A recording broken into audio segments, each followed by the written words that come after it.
go ahead and go into my spiel about how to write military fiction first, so that you can see some examples in my reading. You can read and write tactics anywhere.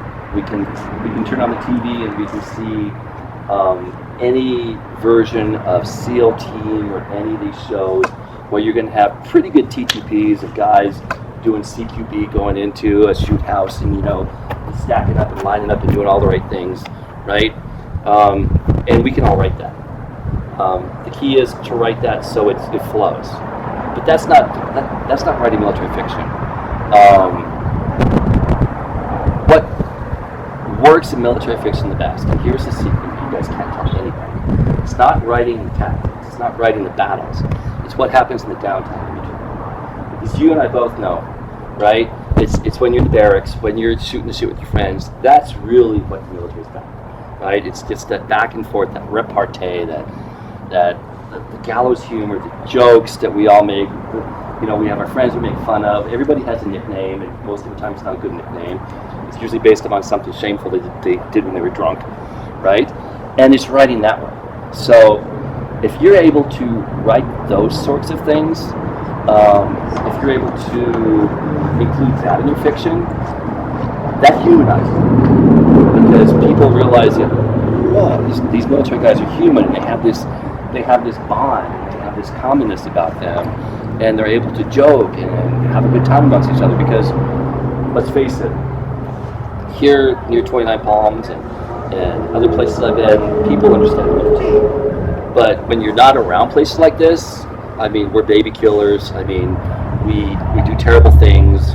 We're all like one step away from being a human atrocity. I mean, we're terrible people, etc., etc.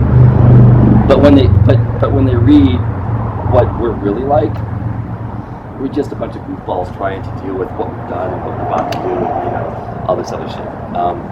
My last series, I just signed a copy of Grunt Life to Jean-Paul Hand. It was a 3-book series from the same publisher, Solaris, and it's all about PTSD. Imagine, if you will, you have foreknowledge that the Earth is going to be invaded by aliens.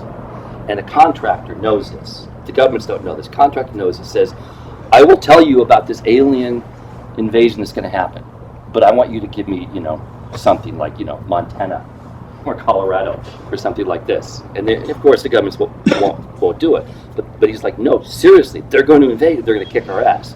And they won't do it. So what he does in this series is they come together and he gets the files of everybody in the military or post-military who is really bad PTSD sufferers, and he goes to each one of them and pitches them saying, join us, help save the world, because there's something about your brain chemistry that's going to help us better be able to fight the aliens because of how fucked up you are in the head. And it works. Now the problem is you get a whole bunch of guys with really bad PTSD together. We've seen this. I know you've seen it, right? It can be pretty bleak, and the gallows humor becomes really bad gallows humor, right?